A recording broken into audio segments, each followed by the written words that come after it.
இல்லை, இந்த கேள்விக்கு எனக்கு பதில் சொல்ல தெரியல, சாரி. அப்புறம் முன்னாடி வாயில் வந்து எல்லாம் பேச முடியாது இல்லையா? இதுவரையும் நம்ம நிறைய மேடைகளில் ஆங்கிலம் கலந்த ஒரு தொகுப்பாளினியை பார்த்துருப்போம். நான் நீண்ட இடையில நான் நிறைய மேடையில் பார்க்குறதுனால அந்த லாவை ரொம்ப அழகாக உச்சரித்து ரொம்ப அழகாக தொகுத்து வழங்கக்கூடிய தொகுப்பாளினிக்கு எங்களுடைய மனமார்ந்த நன்றி. அது இந்த மேடையில் கிடைச்சதுக்கு நான் ரொம்ப சந்தோஷப்படுறேன். தொடர்ந்து இந்த மாதிரி தமிழில் ரொம்ப அழகாக பேசுங்க. இன்னும் நிறைய மேடைகள், நிறைய விஷயங்கள் நீங்கள் இந்த மாதிரி மேடைகளில் தொகுப்பாளியான்லையா அவங்க ஒரு ஹீரோயின் மெட்டீரியல். நான் வந்தோடனே வேறு ஏதோ ஒரு படம் முன்னாடி போய்கிட்டு இருக்கு போல் ஹீரோயின் வந்திருக்காங்க அப்படின்னு தான் நினச்சேன். அப்புறம் தான் தொகுப்பாளின்னு எனக்கு தெரியும்.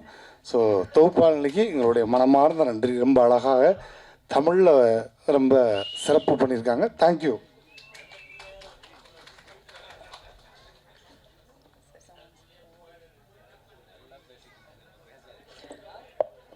அங்கேருந்து அப்படின்னும் போதே தெரியுது, எனக்குமே கொஞ்சம் ஓவர்வெல்மிங்காக தான் இருக்குது sir. Thank you so much sir. என் பேர் ஐஸ்வர்யா ரகுபதி சார். அவங்களும் சொல்லியிருக்காங்க சார். ஸோ எனக்கு சார் ரொம்ப ரொம்ப ரொம்ப தேங்க்ஸ் சார். எல்லாருமே என்னை பாராட்டினீங்க, ரொம்ப தேங்க்ஸ் சார். நான் தமிழ் எனக்கு பேச்சு போட்டியெல்லாம் நிறைய பேசியிருக்கேன் சின்ன வயசுலேருந்தே. தூத்துக்குடி சார். அப்படி sir settled in Chennai sir, நம்ம இந்த ஏரியா மாதிரி. ஸோ எனக்கு தேங்க்யூ சார், தேங்க்ஸ் அகேன். எனக்கு என்ன சொல்லணும்னு தோணுச்சுன்னா, ரோபோசங்கர் சார் பேசும்போது சொன்னாங்க 2 வருஷமாக உடம்பு சரியில்லை, இன்னும் வரைக்கும் நான் வந்து பத்திய சாப்பாட்டில் தான் இருக்கேன் அப்படின்ற ஒரு வார்த்தையை வந்து மென்ஷன் பண்ணியிருந்தாங்க. சினிமான்னு மட்டும் இல்லை, நம்ம மீடியாவுமே எடுத்துப்போமே. நானும் ஒரு நியூஸ் ரீடர், ஆங்கர், இப்போது ஆர்டிஸ்ட், இப்படி தான் நகர்ந்துட்டு இருக்கு. தெரியும் நம்மளுக்கு சனி ஞாயிறு கிடையாது, தீபாவளி பொங்கல் கிடையாது, டே அண்ட் நைட் பார்க்காம வேலை செஞ்சுட்டு இருக்கோம். நம்ம யாருமே ஒழுங்காக சாப்பிட மாட்டோம், ஒழுங்காக வந்து தூங்க மாட்டோம். அவ்வளோ ஒர்க் நம்மளுக்காக நம்ம ஃபேமிலிக்காகவும் ஓடுற பட்சத்தில் நம்ம உடம்பு பார்த்துக்கிறதுக்கு நிறைய பேர் வந்து மிஸ் பண்ணிடுறோம். இந்த சுவர் இருந்தால்தான் சித்திரம் வரைய முடியும் அப்படின்னு சொல்லுவாங்க. அதனால ஃபர்ஸ்ட் பிளேஸ் லைக் நம்ம உடம்புக்கு ஹெல்த் இஸ் வெல்த்ன்ற மாதிரி நிறையா தண்ணி குடிக்கிறதையும் சரியான நேரத்துக்கு சாப்பிட்றதையும் எல்லாரும் பர்டிகுலராக இந்த இண்டஸ்ட்ரியில் இருக்கக்கூடியவங்க கொஞ்சம் வந்து ஃபாலோ பண்ணணும் அப்படின்றது எல்லார் சார்பாக நான் வந்து ஒரு ரெக்வெஸ்ட்டாக முன் வச்சுக்கிறேன். Thank you. So now questions are over to press. நீங்க உங்க கேள்வி கணைகள்ல தொடுக்கலாம். அதுக்கு முன்னாடி போட்டோ. Sorry, yes sir. பொதுவாக விக்ரம் சாரோட கேரக்டர் நேம் தான் டைட்டில் அம்பின்னு வச்சுருக்கீங்க.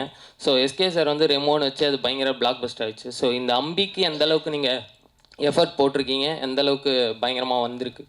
இல்லை, அம்பின்ற ஒரு பேரே வந்து ஒரு சாதுவான கேரக்டர் தான். அது எதை பார்த்தாலும் பயப்படும், ரொம்ப சாதுவான கேரக்டரு. ஸோ அந்த மாதிரி ஒரு சாதுவான கேரக்டர் பண்ணக்கூடிய விஷயங்கள் ஆப்போசிட்டில் எவ்வளோ ப்ளஸ்ஸாக மாறி அந்த ஹீரோவுக்கு அடாப்ட் ஆகுது அப்படிங்கிறது தான் கதை. ஸோ என்னால் முடிஞ்ச அளவுக்கு பண்ணியிருக்கேன். அதுக்கப்புறம் இயக்குனரும் மக்களும் சொல்லணும். அடுத்து தொகுப்பாளினிக்கு தான் கேள்வி. நீங்கள் எங்கள் எல்லாத்துக்கும் வந்து ரிப்போர்ட்டர்ஸுக்கெல்லாம் வந்து நல்லா அட்வைஸ் பண்ணீங்க வெயில் காலத்தில் எப்படி இது பண்ணுன்ட்டு. நீங்கள் போட்டிருக்க உடை கூட வெயிலுக்கான உடைன்னு நினைக்கிறேன், கரெக்டாக?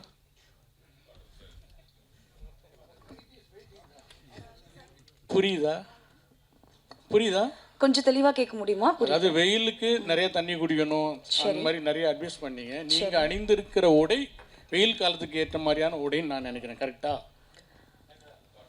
அதுக்கான என்னுடை பற்றி நான் இல்லை, நீங்கள் அணிந்திருக்கிற உடை வெயிலுக்கு சரியான உடையா அப்படின்னு கேட்குறேன். அது சரியான உடையா இல்லையான்னு. நம்ம என்ன டாபிக் பேசிட்டு இருக்கோம்? அம்பி அப்படின்ற ஒரு படத்தோட பிரஸ் மீட்காக. நீங்கள் அம்பியல் படத்தை விட்டு தாண்டி பேசுனீங்களா? சார் வந்து ஹீரோ சார் மென்ஷன் இல்லை, ஹீரோ சார் மென்ஷன் பண்ணாங்க இது மாதிரி அவருக்கு உடம்பு சரியில்லாமல் போச்சு, 2 வருஷம் ஜாண்டிஸில் இருந்தேன், பத்திய சாப்பாடுலாம் சாப்பிட்டேன்னு சொன்னாங்க.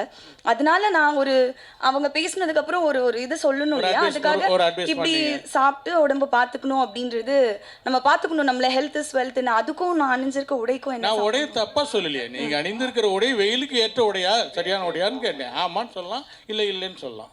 இல்லை, இந்த கேள்விக்கு எனக்கு பதில் சொல்ல தெரியல, சாரி. சரி. ஸோ சார் நீங்கள் எல்லாரும் பயங்கரமாக என்னை வந்து சாரி சார், சரி, எல்லாரும் அதிகமாக என்னை பாராட்டினீங்க, நடிக்கணும் அப்படியெல்லாம் சொன்னீங்க. ஸோ நான் இப்போ சின்ன சின்ன கேரக்டர்ஸ் பண்ணிகிட்ருக்கேன் படங்களில், ஃபிலிம் ஃபெஸ்டிவல் படங்களில் கதையின் நாயகியாகவும் நடிச்சிட்ருக்கேன். ஸோ இன்றைக்கி நீங்கள் சொல்கிற வார்த்தைகள்லாம் எனக்கு ரொம்ப சந்தோஷமாகவும், இன்னும் நிறைய எஃபோர்ட் போடணும், இன்னும் நிறைய ஹார்ட் ஒர்க் பண்ணணும் அப்படின்ற ஒரு பூஸ்டாகவும் இருக்குது. Thank you so much for that sir. Thanks.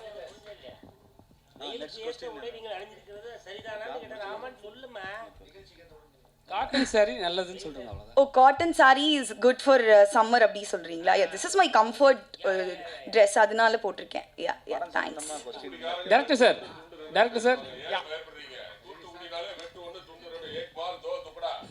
அப்படி இல்லை சார், இடம் பொருள் ஏவல் அப்படின்னு இருக்கு இல்லையா, நம்ம கேமரா முன்னாடி வாயில வந்து எல்லாம் பேச முடியாது இல்லையா? Very good very good. Thank you so much. Anchor உங்களுக்கு ஒன்று ஸோ நீங்கள் வந்து அட்வைஸ் பண்ணீங்க, எங்கள் ஹெல்த்தை பற்றி பயங்கரமாக அட்வைஸ் பண்ணீங்க. ஸோ சம்மரோ வின்ட்ரோ ட்ரெஸ்ஸு போகிறோமான்றதான் மேட்ரு, என்ன ட்ரெஸ்ஸு போடுறன்ற மேட்ரு கிடையாது. ஸோ நீங்கள் பயங்கரமாக பண்ணிருக்கீங்க, பயங்கரமாக பண்ணுங்கள், சூப்பர், தேங்க்ஸ். ஹீரோயினை தூக்கு 2 திருப்ப இது பண்ணி கஷ்டப்பட்டேன். நீங்கள் ஃபைட் மாஸ்டர் ஃபைட்லாம் வச்சுருப்பாரு, ஹீரோவாக பண்ணியிருக்கீங்க. நீங்கள் என்ன தான் கதையின் நாயகர்னு சொன்னாலும் உங்களுக்கு வந்து நிறைய காமெடியன் ஹீரோ ஆகிறாங்க. ஆனால் உங்களுக்கு ஹீரோ ஃபேஸ் தான் நிச்சயமாக, அதுக்கேற்ற ஹைட் வெயிட்டும் கூட. அப்படிங்கிறப்போ கஷ்டப்பட்டேன்னு சொன்னீங்க, அது உடம்பு முடியாதனால ஃபைட் சீன்ஸ்லாம் எப்படி சமாளிச்சிங்க? அதை நாங்கள் பார்க்குறப்போ ரசிக்கிற லெவலுக்கு இருக்குமா? இல்லை கண்டிப்பாக அதுக்கு ரொம்ப தேங்க்ஸ் வந்து ஃபைட் மாஸ்டருக்கு தான் சொல்லணும். நான் எப்போவுமே டான்ஸாக இருக்கட்டும், எனக்கு ரொம்ப பிடிச்சது டான்ஸு, ஃபைட்டாக இருக்கட்டும், நான் உட்காந்து அவங்க கம்போஸ் பண்ணும்போதே நான் உட்காந்தே ப்ராக்டிஸ் பண்ணிடுவேன். நான் சாங்லையும் சரி எதுனாலும் சரி, இப்போ காமெடினா இந்த இடத்துல இப்படி தான் யூஸ் பண்ண போகிறாங்க, அதுக்கு நம்ம தயாராகிக்கணும் அப்படின்னு நான் மைண்ட் லெவலில் ஃபிக்ஸ் ஆகி உட்காந்துக்கிட்டு டான்ஸு ஃபைட்டு எதுவாக இருந்தாலும் நான் அவங்க ரிஹர்சல் பார்க்கும்போது நானும் அப்படி ரிஹர்சல் பார்த்துருவேன். அந்த மாதிரி எல்லாமே சிங்கிள் டேக்கில் போனது தான். அதனால தான் 3 ஃபைட்டை வந்து ஒரே நாளில் முடிச்சு கொடுத்தாரு. ஸோ அது ரொம்ப கம்ஃபர்ட்டான மாஸ்டர் தான். ரோபோ சார் வந்து ரொம்ப நாளைக்கு அப்புறம் ஒரு நீட்ஃபுல்லான ஸ்பீச் இன்றைக்கி உங்களோடது. தேங்க்யூ முதல்ல வாழ்த்துக்கள். ஏன்னா உங்களுடைய மினி பயோகிராஃபியாகவே நீங்கள் சொல்லிட்டீங்க. ஏன்னா வந்தால் ஜாலியாக ஏதோ காமெடிக்கு ஏதோ பேசிட்டு போவீங்க, அது சில நேரம் கான்ட்ரவர்சியாகவும் ஆகும்.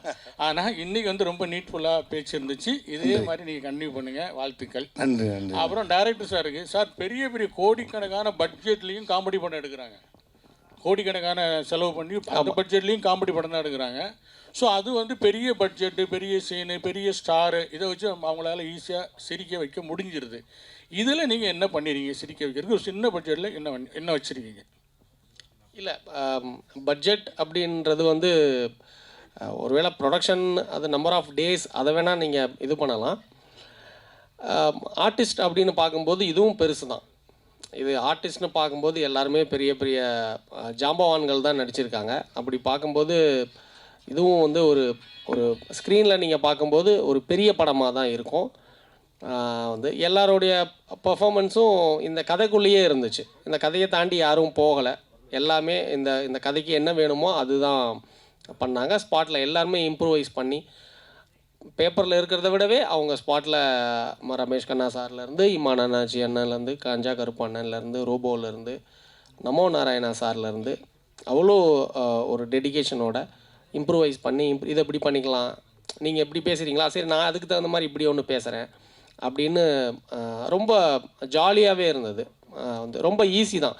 பெரிய பட்ஜெட் படங்களுக்கு ஒருவேளை அவங்க நிறைய செலவு அப்படி அந்த வேணாம் அதை பெரிய பட்ஜெட்னு சொல்லலாம்.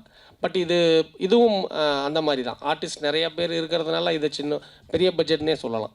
ஸ்க்ரீனில் பார்க்கும்போது அவ்வளோ பேக்டாக இருக்கும்.